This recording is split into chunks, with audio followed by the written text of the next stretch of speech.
It was the morning of the 19th of January, 1991. Operation Desert Storm was in full swing. Two F-15C Eagles soared into Iraqi airspace on a routine escort mission. Captain Cesar Rico Rodriguez and his wingman, Captain Craig Mole Underhill, were protecting a strike package of 36 aircraft headed for Baghdad. Below them, waves of F-16s released 2,000-pound bombs onto Iraqi ammunition depots. The desert lit up with fire. Everyone expected a hailstorm of surface-to-air missiles. Instead, the Iraqis had a different idea. Two MiG-29 Fulcrums scrambled into the air. These weren't ancient Soviet leftovers. The MiG-29 was Iraq's newest fourth-gen fighter. Fast, agile, deadly. And now, headed straight for Rico and Mole. AWACS pinged in. Rico, you've got two bandits. One at 040 35 miles, the other at 340 65 miles. Rico took the closer threat. We'll take the 040. Within seconds, his radar locked on. But then his RWR lit up. 29. The MiG saw him too. A game of shadows. Suddenly, the MiGs dove disappearing into the radar's blind spot near the ground. A classic Fulcrum move. Use the terrain to break radar lock, then strike from below. Rico wasn't fooled. He adjusted radar elevation. The contact split. It was now clearly two separate jets. He armed his AIM-7 Sparrow, ready to fire. But then, the targets vanished again. Fulcrums kept dipping in and out of radar coverage, using vertical movement to spoof the F-15 systems. At 12 miles, Rico got a firm lock, but they dropped again. Lost him again. This wasn't just a fight, it was a chess match in the sky. Then AWACS called again. Heads up, you're being dragged toward Baghdad's SAM umbrella. The Iraqis were baiting them into a trap. Radar.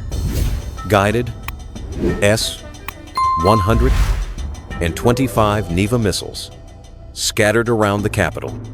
Rico had a choice: pursue and risk death, or disengage and risk losing the strike group behind him. He chose to fight. As Rico and Mole chased the two MiGs, a third Fulcrum appeared, this one dark. No radar, no emissions. AWACS barely picked it up. Target at 330 13 miles, Mark White called out from the AWACS. Rico dropped his fuel tanks and yanked his Eagle into a hard left turn, wings slicing the air, vapor peeling off. There it is, the Fulcrum lit up on radar. 8 miles. Right in the kill zone.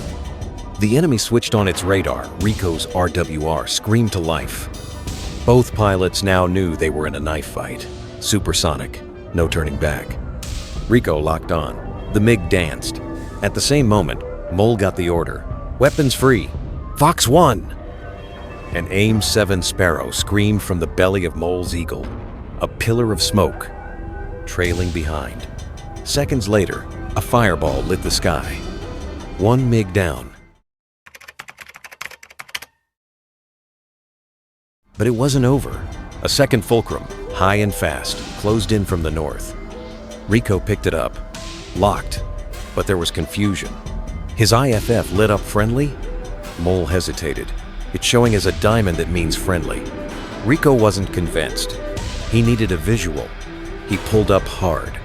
From below, he climbed fast toward the intruder, sunlight washing out his view. At 50 feet, he finally saw it: camouflage paint, Iraqi insignia. Enemy confirmed. Rico broke left, hard. The MiG matched him. Both fighters were now locked in a flat scissors maneuver, a classic turning dogfight.